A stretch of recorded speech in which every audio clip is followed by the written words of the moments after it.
ये learning process है ना। तो this is the first step of your professional career. थोड़ा सा ध्यान से और थोड़ा डेडिकेशन के साथ आप पढ़िए, एंजॉय करिए अपनी पढ़ाई को। अब आपके हिसाब से तैयारी, ये नहीं होगा कि जेई आपके हिसाब से मोल्ड होगा, नहीं, आपको उसके हिसाब से मोल्ड होना है।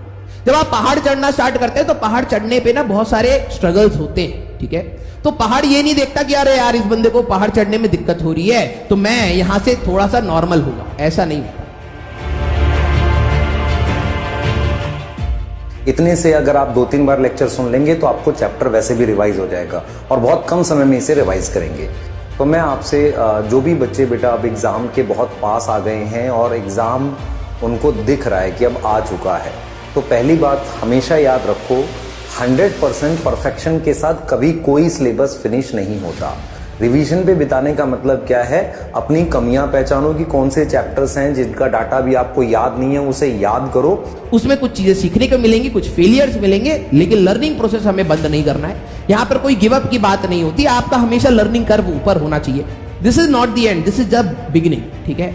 आप बिगिनिंग के लिए इतना परेशान हो रहे हैं, जब आप चलना स्टार्ट करते थे तब तो कितनी बार गिरे, कितनी बार साइकिल से भी गिरे, चलते चलते गिर गए, सीढ़ियों पे से गिर गए। जेई एक पहाड़ है आपके लिए, उसके अपने एक स्ट्रगल है। आपने एक बार डिसाइड करा है, एक पर्टिकुलर टाइम फ्रेम आप सेट करिए कि यस मैं इस टाइम फ्रेम के लिए डेडिकेटेड पढ़ना चाहता हूं। पहला पर्पस ये था कि हम आपको कम समय में चीजें रिवाइज करें। दूसरा पर्पस ये था कि हम आपको बेटा एग्जाम से पहले आपका जो डर बनता जा रहा है उसको खत्म करें। तो आप जिस भी सिचुएशन में हैं, अगर आपने कोई चैप्टर बिल्कुल नहीं पढ़ा हुआ है तो रिवाइज करने की कोशिश करो उसे कैसे भी, लेकिन अब अपना ज्यादा से ज्यादा समय रिवीजन पे बिताओ। एक चीज ध्यान रखिएगा, आप में से कई बच्चे सोच रहे होंगे हम सिर्फ सेल्फ स्टडी करेंगे, क्लास नहीं करेंगे, कोर्स खत्म करने के बाद क्लास करेंगे। ध्यान रखना, वो दिन कभी आएगा नहीं, वो दिन कभी आएगा नहीं, ध्यान रखिएगा।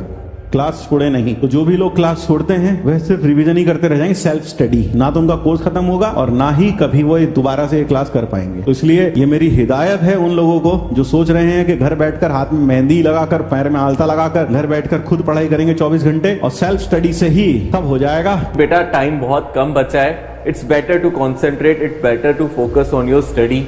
और बातों से ध्यान हटा के पढ़ाई पे ध्यान दोगे तो मुझे लगता है आप लोगों के लिए बहुत अच्छा है, क्योंकि अभी टाइम कम बचा है हमारे पास। अब ये बिल्कुल टाइम नहीं है। एक बच्चा जो लेट अस सपोज एक बच्चा जो बहुत ही गरीब रहता है, किसी ऑटो ड्राइवर का बेटा है, किसी रिक्शे वाले का बेटा है और हाथ में कुछ मोबाइल है या किसी के फोटो में, क्या होता है बच्चा जब पैसा दे देता है तो उसको लगता है मेरी जिम्मेदारी है, मुझे पढ़ना है, मुझे एक तो इंडियन माइंडसेट होता है, कहीं हम पैसा दे देते हैं तो फिर उसको चूज़ के निकालते हैं। 250 रुपये की चप्पल भी खरीदते हैं तो टूट जाती है तो जोड़ जोड़ के उसको तब तक पहनते हैं जब तक निकल ना जाए।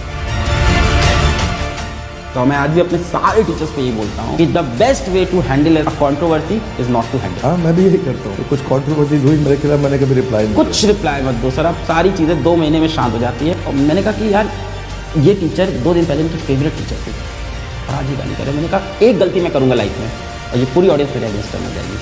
मैं तुषार दोस्तों से कहता हूँ, मैं आँख में आंसू भराया था। पब्लिक बहुत जल्दी, ऑडियंस बहुत जल्दी चीज़ें भूल जाती है, पर आप जब रिस्पॉन्स देने लगते हो ना तो आप उसी लेवल पे गिर जाते हो। फिर आप तू मैं वो खत्म नहीं होती, ईगो की फाइट खत्म नहीं होती। And to be very honest, मैं भी गिरा हूँ सर 1-2 बार, क्योंकि गिर जाता है, इंसान ही है लास्ट। तो मुझे ये समझ में आया कि ऑनलाइन वर्ल्ड में सर बहुत सेंसिटिव गेम है और 2 मिनट में कहानी चेंज हो जाती है आपकी। एक गलती को सब लोग इवेलुएट करते हैं, पर सबसे अच्छा तरीका कंट्रोवर्सी का ये, शांत रहो, बीत जानी हो। अब तो सिंसियर बनना ही बनना है। मैं कोई गाना वाना नहीं सुना रही हूँ, बस एक चीज़ तुमसे बोलूँगी, देखो पूरे साल भर ऐसा तो बिल्कुल नहीं होगा तुमने 0 पढ़ाई की है ना, कुछ ना कुछ पढ़ाई सबने करी है। बस अब बेटा कुछ ना कुछ को बहुत कुछ में बदलने की ज़रूरत है। ये बिल्कुल सही समय है, ये बिल्कुल सही टाइम है जब आप टारगेट कर रहे हो अपने गोल्स की तरफ, ठीक है। सो अपने गोल से बिल्कुल भटकने का नहीं। जो नहीं पे कर सकता बैच के लिए 4000 रुपये भी साल का नहीं पे कर सकता, वो तो सिंसियर है यूट्यूब पे भी। पर एक बच्चा जो पे कर सकता है और तब नहीं पे किया तो डेफिनेटली वो ऐप पे आके ज़्यादा सिंसियर हो जाता है। तो एक जो भी हमारे टीचर जब मूव हुए थे और बच्चों ने बहुत बुरा हाल किया था उनका, टीचर्स का, तो गालियाँ लिख रहे थे, तब मेरे दोस्त साथ में रात में बैठा था और मेरे आँख में आंसू आ गया उस टीचर के लिए जो मुझे छोड़ के गई थी।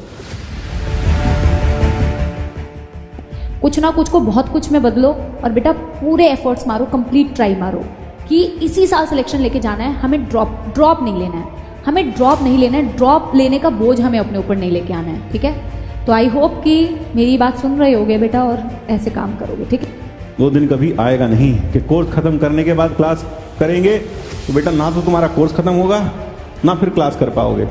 इसलिए बेटर रहेगा कि आप क्लास के साथ साथ सब चीज़ें करें, आप क्लास के साथ साथ सब चीज़ें करें, तो बेटा वो कंटिन्यूटी नहीं बन पाती अनटिल एंड अनलेस आप बहुत ज़्यादा डिसिप्लिन हो, जो आमतौर पर लोग होते नहीं हैं। तो ध्यान रखिएगा ये बात।